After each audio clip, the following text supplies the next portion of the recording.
Let me jump right in. That this our first topic, that you're each in very different industries. Tech, retail, and CPG. And how has the role of the research participant or the research itself in informing decision making, how has that evolved in recent years? Where do you see it headed for your industry or business? Who'd like to go first? I'm happy to jump in first on this one for you, Jay. So what I've seen recently is, I love the question, first of all, and I love that you mentioned the term even respondent. I would say, of course, in all of our industries, I think we would all say that we've always talked about the consumers being at the heart of everything that we're doing, certainly coming from the insights function, certainly coming from the marketing function as well. What I would say is different today versus maybe 5 years ago is really shifting from thinking about a respondent and a consumer, somebody that we're selling to somebody that we are here to serve. And even the term respondent or the term consumer is shifting to be talking more about people and humans, and talking about how can we solve real human problems. Certainly a brand might not have the right to go into really deep, big human problems, but I think if you start in those places, you can find spots along the way, places along the consumer journey that a brand can help to solve for human beings. So that's probably the biggest shift that I've seen, is this real drive to understand respondents and consumers as human beings and figuring out how we can help to solve the biggest problems that they're facing. Good for that, yeah. Yeah, I would agree with you, Marlene. And I think absolutely, and I think you use the word people, like they're real people too. And they're real people having real experiences or having real needs, and having real perceptions that are building their brand loyalties. And so it's all about the realness and how do we understand the reality of what our consumers are thinking and doing and how they're making decisions.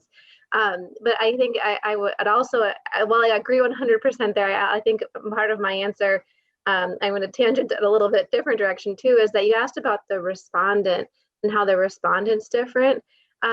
For me, I was thinking about the answer to the question being about, it's more about how we are pulling together the answers from all the people and really informing decisions based on all sorts of consumers and people. And I think that what's different for me now is that we as insights leaders have to really apply the insight to the business, and that it's us that's really changed, and that we're now an interpreter, and we need to interpret and influence, and really we have to be business professionals as much as we are insights professionals.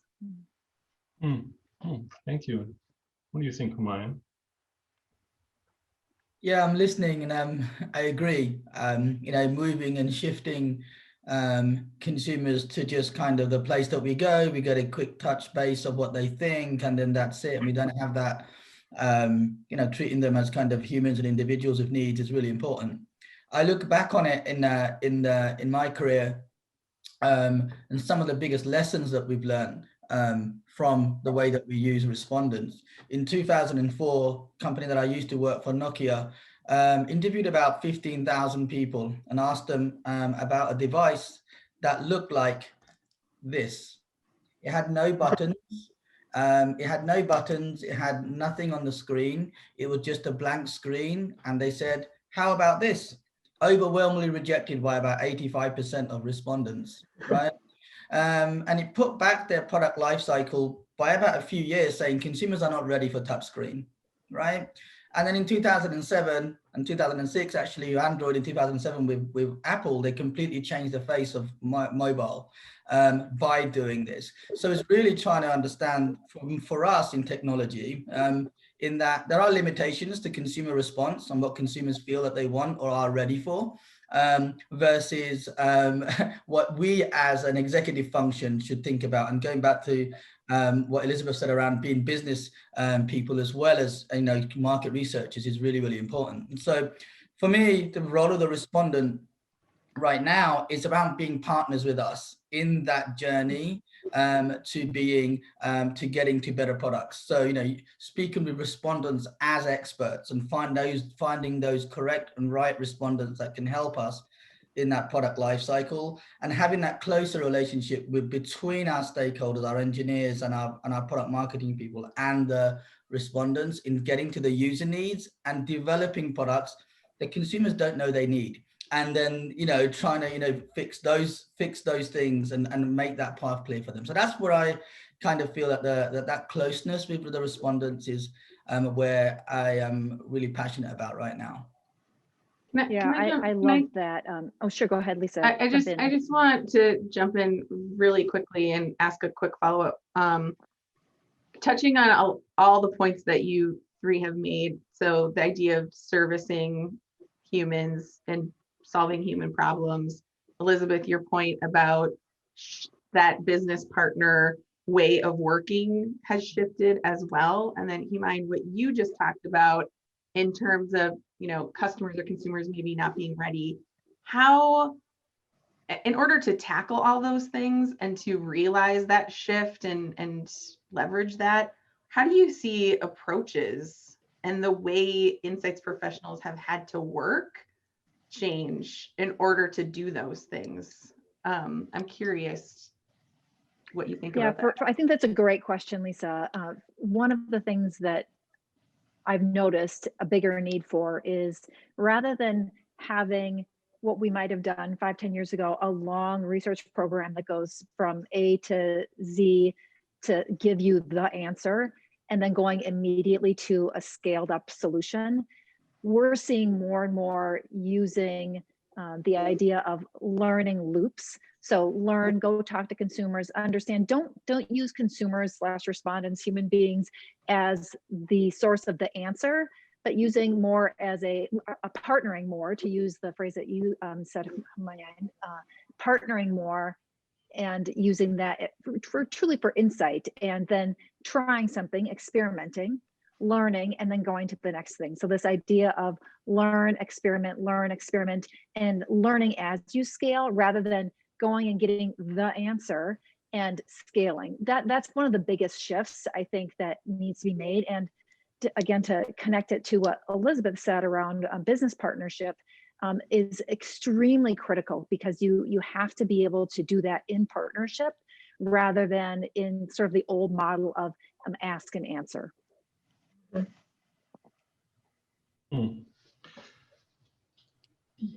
Yeah, I would agree 100% on that, Marlene. And I like your term learning loop, because it helps us understand, like, the learning process is never done. Consumers are continuing to evolve. Between the first question and the second question, something will have changed. But what I liked about what you said is, leaning into consumers to really understand who they are, what they need, like what are their unmet needs. While they might not be able to tell us how to solve those needs, if we understand what needs we're trying to solve, then we can partner with them. I think that was a great phrase, talking about then, okay, so does this meet your need? And then kind of continuing that process. I like that loop idea of what are the unmet needs and how is that changing? And I think we also have to keep an eye on what's happening around consumers, and particularly if we think about like this moment right now, at Ulta Beauty, we've been talking about, the human interaction is so important, and the ability to get advice and have a guided, advisor on your beauty needs. But so we had started to build this, virtual advisor, and it was interesting to consumers. But all of a sudden, pandemic hits, and they can't have those in-person interactions, and then they're doing things like telemedicine and telehealth that puts them in situations that they're suddenly more comfortable. It almost like there was contextual barriers that had been taken down in order, for them to really open up to new ideas, even though it was like, oh, that's interesting before, but that's interesting. But now it's like, oh, I would actually use that and kind of follow that process. It has been a good one. Yeah. I think that's right. Go ahead, please. Marlene, please. I'll go after you. I was actually going to ask a question for the two of you that is sparked by some of the things that you said. So please go ahead and respond to that first. Yes, I lost my train of thought a little bit. So sorry. But It's this this notion around, I find super interesting, Elizabeth, that you raised around new opportunities being created through kind of catastrophes, if you like. And so in, you know, when you think about, you know, the telehealth comment that you made is super interesting with regards to, I never thought about it before, but I actually think it's quite cool, and I'm able to kind of, you know, jump onto that and kind of do that. And I kind of quite like it. We've done a lot of work around COVID and the impact of COVID. Being a technology company, you can imagine we see a lot of opportunity for COVID, but really looking at those kind of, you know, those sort of small changes, but really the changes that people have taken on board and then decided they want more of that. So for example, I'll give you an example. My family are in London. I've never Skype called them since I've been in America for 4 years. I just call them on the phone, you know, but I've been Skype calling them this whole thing, and I'm kind of quite into all of that stuff now. So I'm kind of, you know, taking on the video and stuff. So back to the question of that Jay raised around, you know, what are you guys doing to kind of, you know, help your stakeholders with what you've said in question 1, is we finding that building platforms and building things that where the stakeholders are forced in some ways to participate. Like we have a concept value testing program. We have other programs like Campfire, which has monthly ideation sessions that are driven by my team. We're trying to kind of have this scenario where the distance that Marlene spoke about earlier on between the respondents and the stakeholders is becoming closer and closer and closer. And where they're trying to feel like every single month, whether that's through a platform or whether that's through a kind of an ongoing kind of concepting program, that they are more in tune with those consumer user needs, Elizabeth, to your point. And then obviously you don't have to ask the consumers to then fix those user needs. It's up to us to then go away and fix those user needs. And that kind of bridges the gap in forcing customers or consumers who don't know your product and don't know your company to give you their needs and their user needs and their potential, and for you to do that work. And kind of historically, we've relied on them to do all of that, you know, provide us recommendation and all that kind of stuff. So that's how we're dealing with that, Jay, to your question. Yeah. Marlene, you were gonna ask something. Thanks. I have so many questions. There's just so much good stuff here from both of you. So if you don't mind, I will ask a couple of questions. One, going back to something, Elizabeth, that you said earlier around pulling in insights and needs of a diverse set of voices.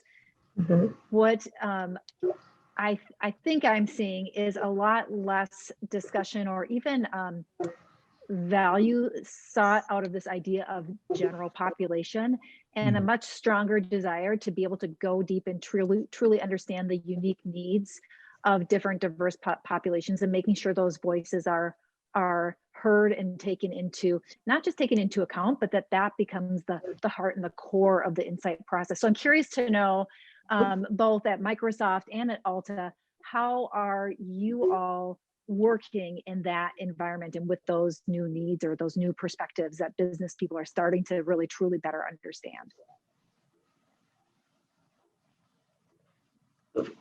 For us, you know, I actually, oddly enough, had someone ask me a couple weeks ago, what is Gen Pop? We were talking about a report, and I had put like the Gen Pop number and then all of the different cohort groups that we were looking at to be able to compare between. And then they said, well, what does general mean? And I was like, that's a really great question. What does that mean?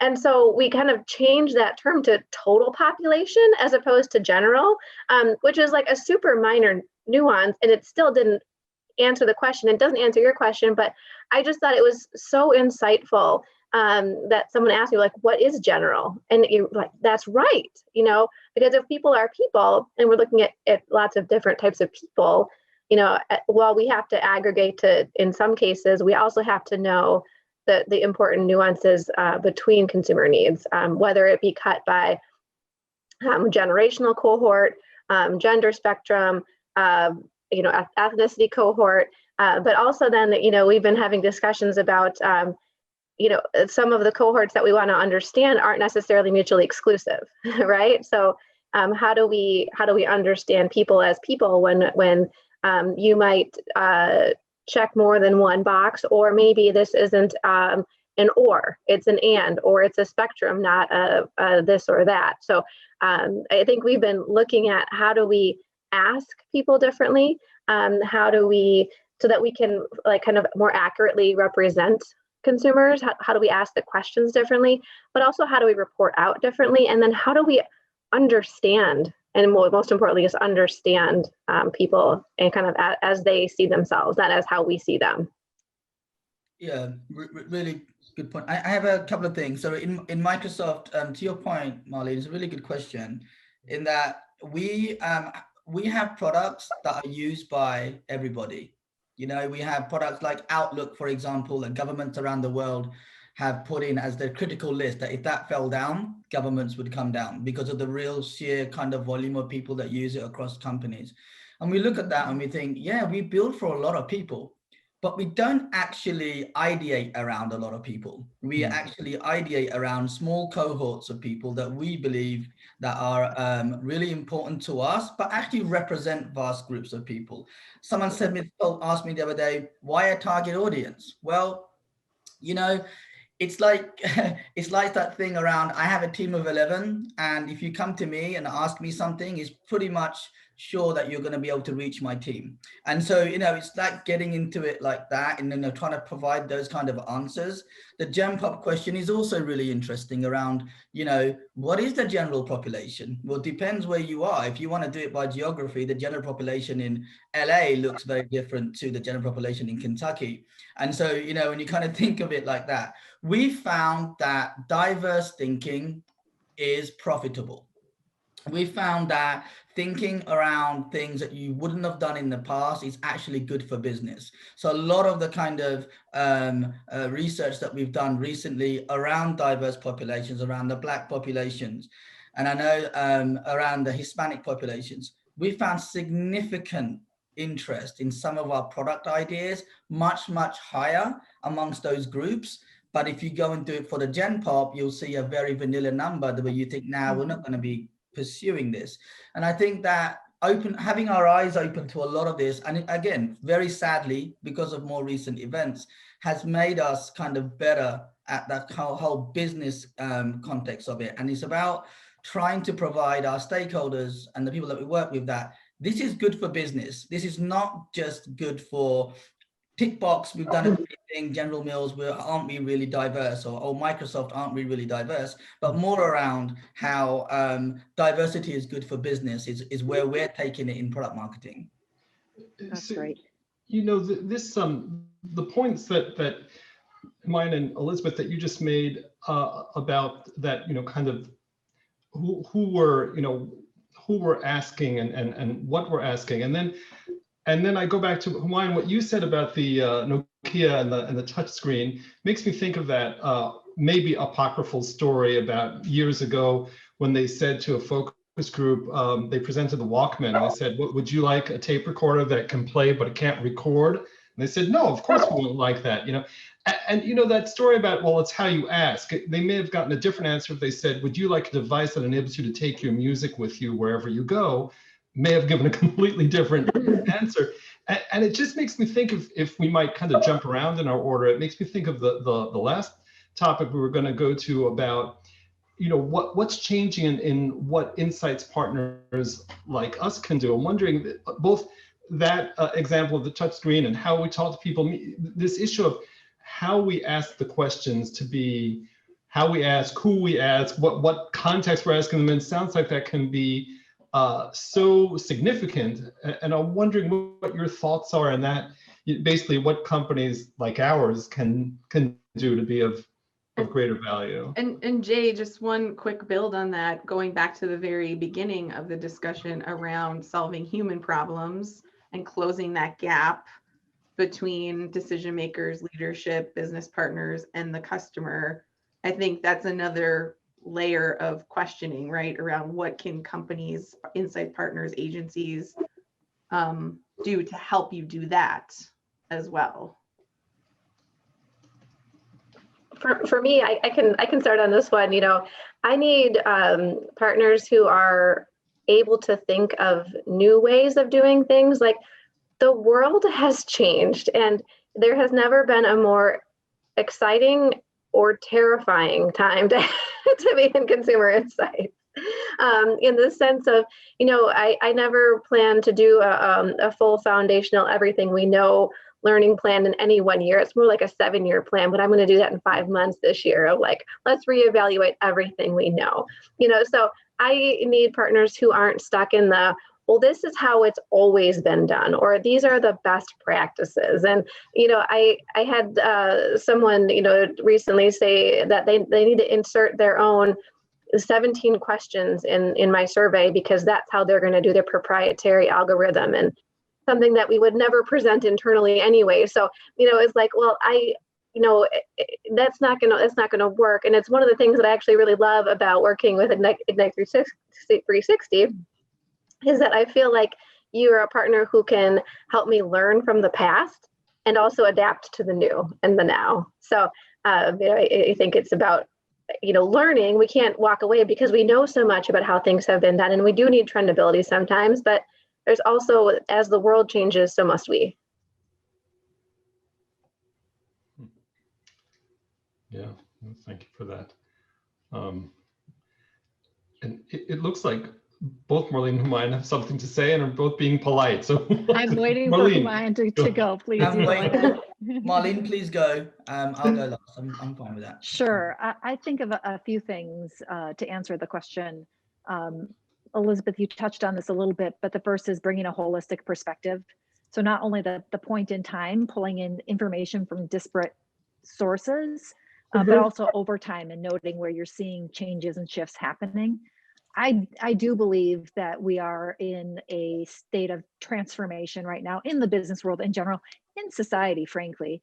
And generally, when you're in that in-between stage of where you were before and where you are going to get to, that's a great spot for creativity. It's a great spot for innovation. So I think bringing creative solutions forward, not only how to do research, but how to think about the consumer, right? Like how to do the research is, just at the execution phase, where I think that you all add value, and I've seen you do it in the past many times, is by bringing forward that thinking around, this is what we're seeing with society, this is what we're seeing with consumers, and we think there might be opportunity. We'd love to explore that. What do you think? That's tremendous.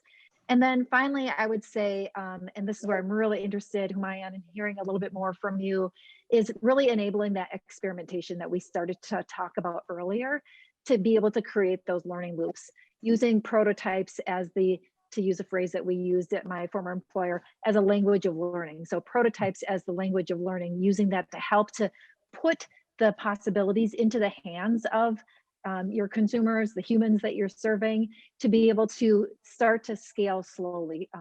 Because what we know is consumers are notoriously bad at saying, this is what I need. And that's why we're seeing a big shift, I think, away from kind of traditional surveys. Not that data is going away, it's not, but we're just collecting it in different ways, including qualitative data, right? So that's what I would say. Really good point. Really good point.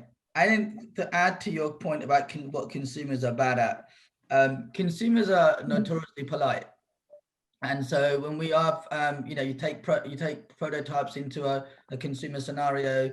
I remember working on Windows Phone for years, and they loved it. It was amazing. I can see it, all of this other stuff. What the context that we didn't have is, are you going to leave your happy family for another family? No, you're not.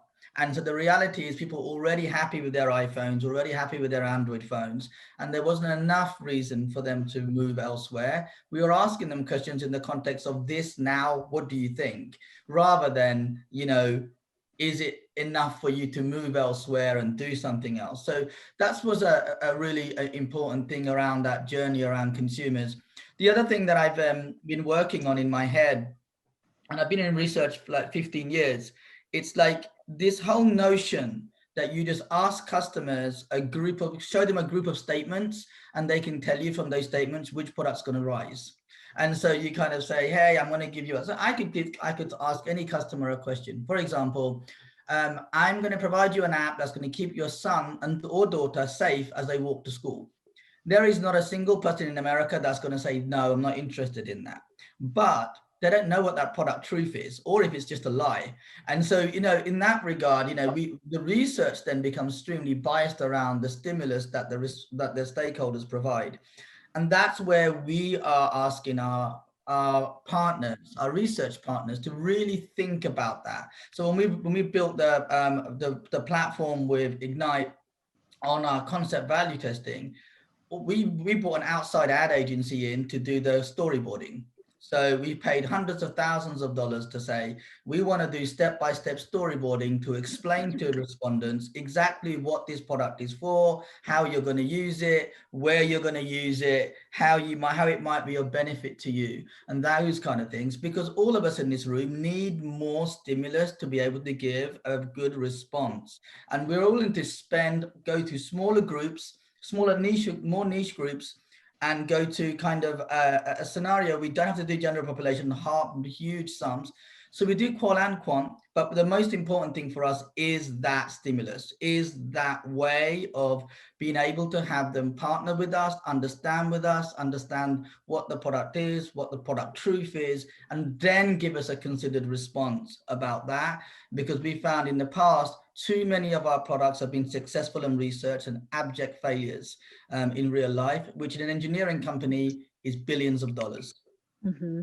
Yeah. So how do you, I'm curious to know how you think about clearly the importance of the stimulus, but also the environment in which it's presented. So for example, you talked about an app that would keep your son or daughter safe as they're walking to school. How do you think about, rather than asking consumers whether or not that would be valuable, actually maybe a small subset of consumers that don't really even know that you're doing a test or an experiment with them, to understand what the uptake is on that? How do you guys think about that? How do you think about design thinking as part of your overall learning journey? Being a tech company in particular, I'm super interested to hear. we have for a number of years partnered with an agency called IDEO, that are pretty famous designers here over on the West Coast. And a lot of the times we sit down with them and we kind of think like, you know, they're thinking about design thinking. Customers are so far removed from the way that they are thinking about design, and customers that we found are not designers, and they don't talk in design language, etc. We spent some time with IDEO here in Seattle about last January, and I believe, yeah, it was a workshop in January, last February or January. I can't remember in this. It was early February. Yeah, it was early February. We spent some time with IDEO, and we did a workshop with IDEO for our stakeholders, and they invited 15-year-olds to the workshop for us to have a kind of an immersion session with, which was really interesting.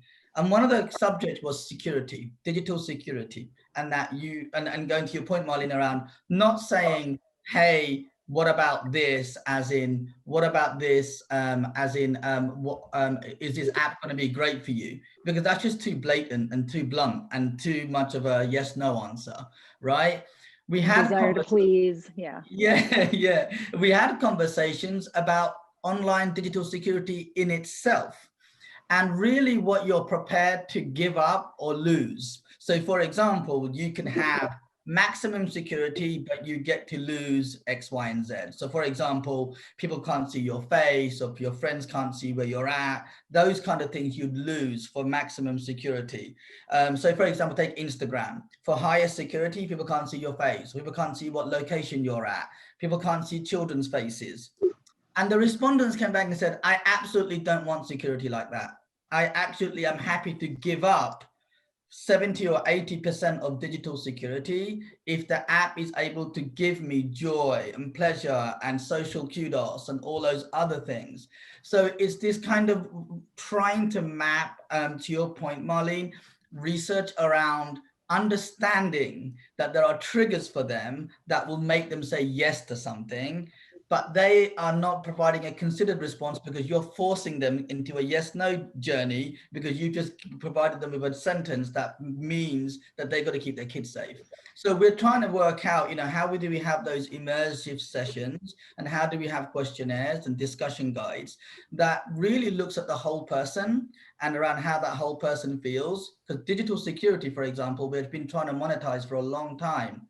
And consumers have keep telling us, it's a nice to have, I'm cool with it. I don't mind losing my digital security online. I don't want to lose digital security online if it means I'm going to lose my freedom. And so then that is then taken into account. So it's a complex thing around how we talk about it and how we think about it, because there's so much going on that we want our agency partners to really think about those nuances rather than give a straight response. To your point, what you just said is, if they just give us a straight response of we just like this, then we don't get the nuances.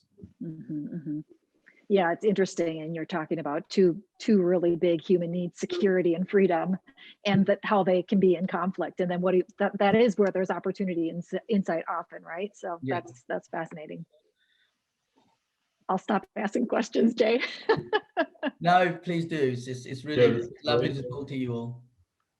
And I feel like, Rob, did you have something to add? You looked like you were about to say something. Well, it's interesting. I'm just at a macro level. What I'm hearing, so much of the conversation is around more the front end of innovation. That's where we kind of gravitated towards, where, you know, and obviously if you go all the way back to Mad Men and when research was really getting started and it was all very evaluative and looking back at the past, where now, and I think even in the 15 years or so I've been in the industry, there's definitely much more emphasis on the role of the respondent in the front end, and how do we, and then, you know, partner with them and listen to them as people and humans and understand them from a 360 perspective, in order to then move forward. I think what we see with clients, and all of three of your organizations and others, is like you're wanting to move forward with more confidence and more intuition, so that you're not having to spend the money later on to figure out what went wrong. It's more of a, how do we make this go right from the get-go? Yeah, I think that's right. And I would build on that, Rob, to say it's shifting how the evaluation takes place and what it means to be confident and to move forward. What I'm seeing more and more of is a realization that whatever piece of research that you're doing, it is not, it might be correct and accurate at that point in time, but the world is constantly changing, and the context in which consumers are experiencing whatever solution you're bringing forward changes how they feel about it.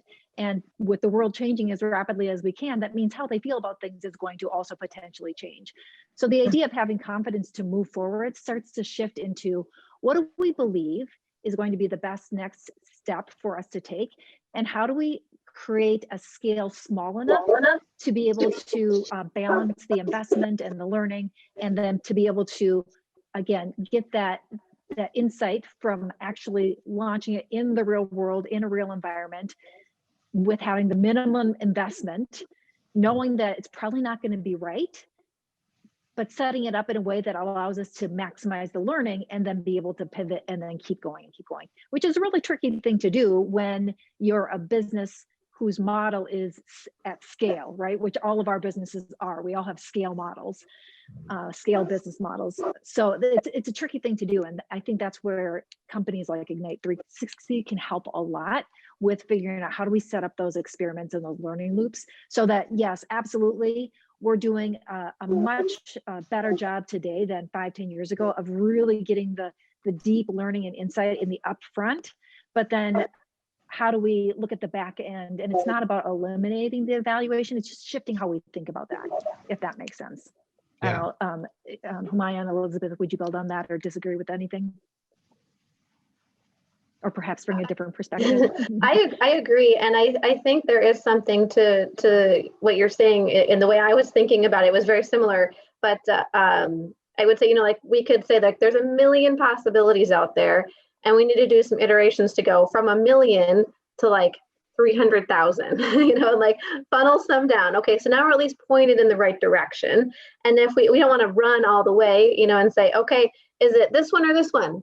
it's really more about, well, if we're pointed in the right direction, and then we say, what's the need that something like this could fulfill, and we're gone from 300,000 to 100,000, and it's just like narrowing it down. And it's not necessarily about testing a million individual ideas, because we don't have the money to do that or the time, but it's about pointing us in the right direction, and getting that continual feedback along the way to make sure that we can't wait for the whole process to be done either, right? We don't have 12 months to evaluate a concept. We need to kind of start going and start moving so that we can see if we can scale it too. So I think that iterative process is right. Marlene, I love your comment about the way that we both interview and ask questions, but also the way that we interpret data with regards to freedom versus security. Let's just focus on that for one moment. We've had some initial research at Microsoft looking at the presidential election, and 70 million people is a lot of people for President Trump, whichever way you want to look at that, whether you love it, loathe it, or whatever, right? American citizens. And one of the reasons that we believed initially that he might lose the election was because of his handling of the pandemic. We have initial data that tells us that his love of freedom during the pandemic and getting people out there resonated with 60 to 70% of people. And so when you think about that, that includes Democrats, right? So when you think about those kind of insights, you kind of feel, oh my God, our actual instinct was wrong. The instinct is building more towards what people love, which is freedom, and they're willing to give up health security because of it, right? And so when we take that, then we look at that and think, how can we build products and services that allow people to have that freedom? How can we build products and services that allow people to find like-minded people who think in that same way? Or how do we build products that allow people to express those feelings without feeling victimized? In Microsoft is such a super liberal kind of West Coast place that even if you're found on Facebook without a mask on, people are kind of judging you. And so, in this way of understanding that consumers are often not telling you the whole story, often your assumption of those consumers is not correct. If we can go in with that kind of open mind and treat them like humans, I think that's what you said right at the beginning around they are humans and they have needs and they have wants and they have user experiences. I think that's where I've learned the most in this, like in 2020, of just how much people are not like what you think they are, and people are not thinking in and in good spirit as well, not in bad spirit, but in good spirit. Right, and they're complex, and they have their own internal conflicts, and could be two things at the same time that are seemingly opposite. Yeah, it's interesting. Yes. What about, have either of you started to leverage or experiment with this idea of simulated consumers? So not using real, one of the questions that was in the materials ahead of time that you sent, Rob or Jay, I forget which one sent the email, but talked about AI. So I'm curious to know, how are you leveraging this idea of simulated consumers in your research? Not yet.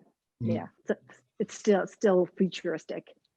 But so this is interesting, that this question of what are the tools that you're using? So AI not, but I'm thinking about all these things that we discussed, and it's funny, Humayun, when you were talking about some of the things that Microsoft is doing and how to ask the questions.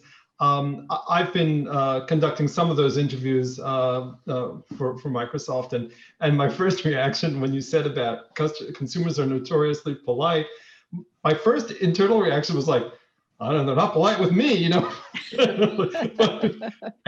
that made me think about the difference between qual and quant, that, in qual we can get them to be comfortable enough so they might say what they really think, or we can challenge them to say, okay, yeah, but really, if we weren't doing this research, would you really be interested? Things like that. And I'm just, I'm wondering, as I think this through, about how that relates to the way we ask questions, both this point about now that we're doing it all online, all online, virtual, remote. Is that, what do you guys think of that shift? I'm just wondering, like, basically, this big picture change that we've been talking about, or this big picture desire that we've been talking about to ask questions more effectively, I'm wondering how that fits in with the actual nitty-gritty of, what are the best ways of actually doing that, both whether we're doing it remotely, or are you guys, dying to get back to in person, or it sounds like not AI necessarily, but what are the tools that you guys are hoping to see moving forward, or the approaches? I'd love to jump in here, Jay and Marlene and Humayun. Let me know if you agree or disagree on this thought. But I think at the end of the day, we're here to get truth, not answers. And so it's to your point about asking the right questions and that consumers are polite. Like, if you ask a logical question, you'll get a logical answer, right? Do you like this? Yes or no? Probably, but it's really more about the understanding behind it. Like, what is the truth that's driving the answers? And so I think that's really what our goal is. And today, right now, as we've been, talking with consumers on Zoom or whatever, from a distance, I think the benefit of that is that they can stay in their comfortable environment, right? So I'm in my home right now, and even though we're talking live and you can see me, like, I'm pretty comfortable here because I'm not sitting in some sterile room with 8 other strangers I don't know in this like office building, like there's just this comfort of me being around me. But I also think we can reach more consumers, whether it be more geographies, because we're not limited to like, okay, well, we can only make it to 2 cities, or like now we can go anywhere in the same amount of time. And also, if there's consumers that are really hard to find, we have the opportunity to find them across the whole nation rather than like just in Cleveland, or whatever it is too. So I feel like there's some really good benefits to what we're doing in the ways that we're doing it now that I would love to be able to maintain. Mm-hmm. I love that. I want to add to that and say that we've had a wonderful focus group just this morning in 45 minutes, and I've understood your perspective just fine. I've been imagining it, whether if this was a focus group in a room, whether it would be any better, and I can't think that it would. And so it's this kind of agencies to kind of help us to kind of get to different geographies. I can agree with that.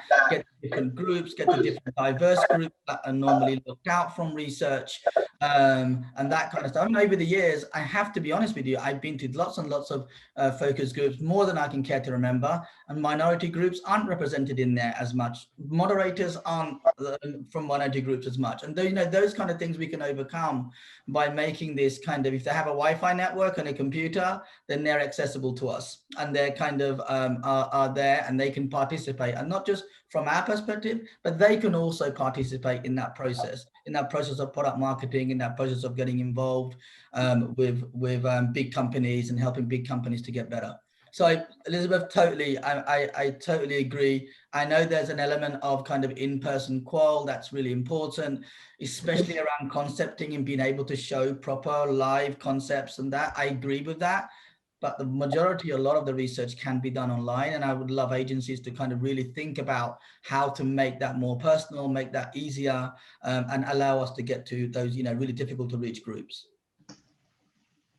Yeah, a lot of really well said things, huge benefits to what technology has enabled and what we've kind of been forced into with the pandemic and doing everything online, huge benefits. For me personally, I think there's still so much in seeing a person face to face and being in their environment. I'm not talking about being in a focus group facility. I think really well said points on that specifically, although there's a time and place for those things as well, I'm sure. But being able to see somebody in their home, sometimes not even being, I mean, certainly you can't do this, but going into somebody's home and looking around and seeing what artifacts are there, seeing what stories are there to be told that they might not tell you when you're just looking, behind the screen. There's still value in that. And for me personally, I haven't seen technology be able to completely replace that. So I do think it's a matter of, leveraging all the tools that we have available to us in ways that are most appropriate and that are going to best help us uncover the human truths and what those true insights are. I think you do have a really strong point there, Marlene, in that part of it is like, who can we find? We can find them easier, but how am I, like, my job is to be their voice when I get back to the office, and not being there with them is kind of like the age old, well, if I travel to the research, I'll be gone out of the office for 3 days, but then I'll be 100% in when I get there, versus, well, I can go to more interviews if they're online, but am I really 100% paying attention? I'm not in that sitting on the edge of someone's tub while I'm watching her put on her makeup. Like that, like you're 100% in there, and you can like really ingest it and really understand her life and what's happening for her. So I think there's more onus on us as the insights folks too, to like really find a way to dig in and pay attention. I agree with that. I think one of the most important research moments I had in my career is when I went to the homes of inner city youth, Bronx, Brooklyn, on the West Coast in South LA, and it was kind of really eye-opening. How they think, how they are, their penchant for expensive things, their willingness to buy expensive mobile phones, those kind of things that you would not usually kind of think. That face-to-face was super valuable, stays with me to this day, around just how much, just walking from where I met them I met one person outside of McDonald's, and then walking to their house, because we wanted to do that journey of what they like and what they do and how they are with their friends, and just how many people were interested of who I was and that kind of stuff. It's just this kind of community that they live in, where they live on their own. They're not used to seeing strangers, and that kind of stuff was super important, that you would never be able to get in a Zoom interview or that kind of stuff, and they wouldn't tell you wouldn't have that experience. I agree, Marlene, that we should look forward to kind of saving money and doing new groups if the situation allows and we don't lose quality, to Elizabeth's point, but we shouldn't be doing this if we lose the quality of that respondent experience. That I absolutely really strongly believe in. Now, Humayun, I think what we're all saying is, sorry, Jay, is really incumbent upon us as experts and insight professionals to be really, really clear on what is it that we're trying to learn, and then figuring out the best ways to be able to do that, and being open to what we learn along the way, and perhaps confronting some of our own unconscious biases along the way as well. So now, in retrospect, I wish we had done this for a 2-hour time slot for this, because there's so much. But what Humayun just said made me think of that other question about stories, that stick. Obviously, that was one story that stuck in your mind. I know we don't have a lot of time left. I wanted to ask about that, but Rob, were you going to say something first? You looked like you were about to. No, go ahead. I was going to comment that, we've only got 10 minutes left. And did want to ask you that question about stories. So we kind of do the mind reading thing that Ignite360. Yes. Through technology, pretty amazing. Yeah, that would be great. Yeah, so what about that? I know you thought about this in advance, and with the time that we have, well, what stories have stuck in your mind that have inspired you this year? I'm sure you thought about this in advance. So go ahead, whoever wants to go first.